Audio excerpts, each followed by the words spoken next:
Welcome into another edition of Mavs Latest. I'm Josyah Howard, and before we get it started here today, please subscribe down below. Leave any comments you got for me as I'm going along today. But let's start here because Stephen A. Smith, the one and the only first take host, he also does the Stephen A. Smith Show in his own podcast network. He joined Gil's Arena, that's Gilbert Arenas' podcast, and they asked him who is the biggest threat to the Oklahoma City Thunder in the Western Conference, and he does mention the Kevin Durant Houston Rockets, but he brings up a second team, and that second team is the Dallas Mavericks. And the ESPN host, he says, I view the Dallas Mavericks as the preeminent threat because they always have OKC's number. If you look at them last year, even when Luka was down, they still beat them. OKC running through everybody except Dallas. They run into Dallas without Luka, Dallas beat them. They run into Dallas with Kyrie, Dallas beats them. For some reason, Dallas has their number and they know how to play against them. And I think because of that reality, you can't just dismiss the Dallas Mavericks as a threat to the Oklahoma City Thunder. And look, if Kyrie's healthy and AD's healthy, Coop's healthy, I think anything's possible with this team. They have enough veterans, they have enough youth, they're coached really well. I think the Mavericks have a shot if they're healthy at the right time and they're driving at the right time. If they are cruising at the right time in April, anything's possible with this Mavericks team. Um, Now, do I view them as the second biggest threat to the reigning NBA champions in that conference? No, I don't. Especially if I know the Western Conference is a matchups game. It's not necessarily the standings is the hierarchy in the West. That's not necessarily true. But I don't see the Mavericks as a team necessarily if they get to the 7 seed, the 8 seed. I don't see them as that team that's going to be able to climb that mountain in the first round if OKC is a number 1 seed or a number 2 seed, number 3 seed, whatever. The Mavericks are lower down, which I expect them to be because they'll be without Kyrie for a while, and you're going to have to manage that, and you're going to have to expect AD to miss some time. You have to be able to manage that within your schedule. So, I don't see them really getting higher than a 6 seed, which puts them facing OKC pretty early in the playoffs. If you think OKC will have a pretty similar season to what they've had this season and last, um, I see what Stephen A. is saying in terms of the matchup itself. But I will also say that this is a different Mavericks team. You're adding Cooper Flag. You're 1 year removed from the Luka trade here pretty soon. I just I don't like the analysis just purely based upon last year. You can't dismiss them. I think this team is going to be a totally different team than it was last year. I just think last year was a bunch of puzzle pieces really roughly put together, where this time you have a whole offseason, you drafted the number 1 overall pick. It's just a totally different uh recipe here, and I just don't think um you know based upon last year you could just say they're one of the biggest threats to the Oklahoma City Thunder. I just don't necessarily agree with that in the Western Conference.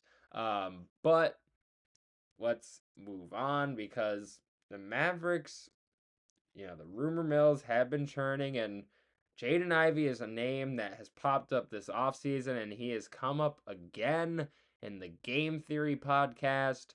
Sam Facini and his colleague Bryce Simon, they went over a trade idea that would be a swap of PJ Washington for combo guard Jaden Ivey. Um, and I've said it before when this was presented before. I think Jaden Ivey would be a really good investment for Dallas. I think he is the type of guard you want to bring in, especially having Kyrie, who's an older guard. You want to bring him in now while Kyrie is kind of rehabbing, getting ready, prepping. He's in the lab. You want someone younger like a Jaden Ivey, still just 23, to come in at the right time, learn from Kyrie, and be able to take that next step that a lot of people think Jaden can take. And I think he could be a really good fit in the future of this team, but also be a piece that could boost the present. I think he's somebody that could come in right now while Kyrie is out and contribute now. So I said this before, I'll say it again. If it's really just a PJ Washington swap where the front court is really front heavy, I think you could pull that trade off and it makes sense for both teams if you ask me. So yeah, I think that one is a good idea, but from a trade I kind of like to a trade I don't necessarily love. Another trade proposal brought up, but this time for Pelicans guard Jordan Hawkins, former UConn guard. Um, but this one is Jordan Hawkins for Klay Thompson, Olivier Maxson Prosper, and a first round pick in 2032. I like Jordan Hawkins. I think he's somebody that doesn't get enough opportunity. Um, and when he does get opportunity, he has proven to be really solid in the NBA. A high clip 3-point shooter was that in college and proven to be that in the NBA when he's given the time. And honestly, he's been a victim of the Pelicans having way too many guards on the team. Some amazing and some a little bit more experimental, and they've moved on from since. So we'll see if the Pelicans are ready to move on from Jordan Hawkins. But what I don't like is where the mindset of the Mavericks is right now, right? You don't want to move on from Klay Thompson right now. You want to see what right now, at least until the trade deadline, what Klay Thompson still has left in this tank. He's been having a great summer. He's started this relationship with Megan Thee Stallion. He's working out. He's hitting the boat, hanging out with friends, just smiling, having a good time. Like last year was stressful. He left his team that he got drafted by and won 4 championships with. That's stressful. And now he's having this first off season where he can just take a breath, doesn't have to worry about his money and his contract. Has a beautiful girlfriend, and they have seem to have a very happy relationship together so far. That is not a guy with that experience and that type of pedigree. You do not want to move on from him right now. Now, at the trade deadline, if you feel like you need to maximize on the value of Klay Thompson, I think you can get someone a little bit better for Jordan Hawkins and hold on to a first rounder in the process. So I think that's just too many pieces for Jordan Hawkins. He's good, he's young. I get that. But I get Klay Thompson's, they would be trading for the contract and the age. I get that.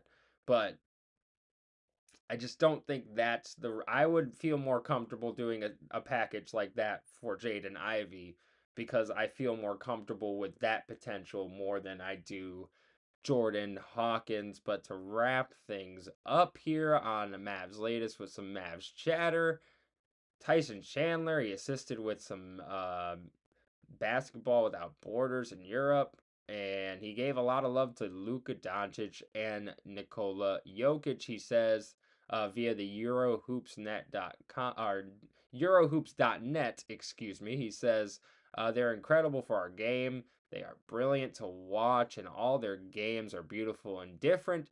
And I love it's doing for the competition of the game. Before, if I ran off the top 10 or 15, it would all be American led. But now you run off that top 10, top 15, and it's a lot of international players in there. And that's a beautiful thing for the game because it's helping evolve the game. He continues by saying Joker plays the game differently than anybody we've ever seen. Luka plays the game differently than we've ever seen. It's these players now that are giving American players something to look at. The game continues to evolve, and there's always some artist from somewhere. And I do love Tyson Chandler giving some love to the Euro players because I don't think they get enough love. Like in this conversation of trying to decide who this next face of the league is, because let's be honest, the face of the league is still a combination of LeBron and Steph and KD, that trio of older players. I think we're just not ready for a non-American face of the league. And the truth of the matter is, more likely than not, it's probably going to be a non-American player that's the face of the league. And that's not a bad thing. It's good for the league, internationally. And a lot of Americans love these, and Luka is such a loved player, and obviously in this fan base he is. But in the NBA in general, people love Luka, but again, they don't love the fact that he's always kind of complaining and yapping off and all that stuff. But at the end of the day, you know, SGA, for example, Canadian born, he could easily be a face of the league. Very fashionable, very chill personality, good dude, doesn't get in trouble, family man. All the qualities of a very nice face of the league. Um, so until we kind of get past that um, barrier of the conversation, I don't think we can get real about that face of the league conversation, if I'm being quite honest. But this has been another Mavs Latest. I'm Josyah Howard. Please subscribe down below. Leave any comments you got for me down below. And let's get it, y'all.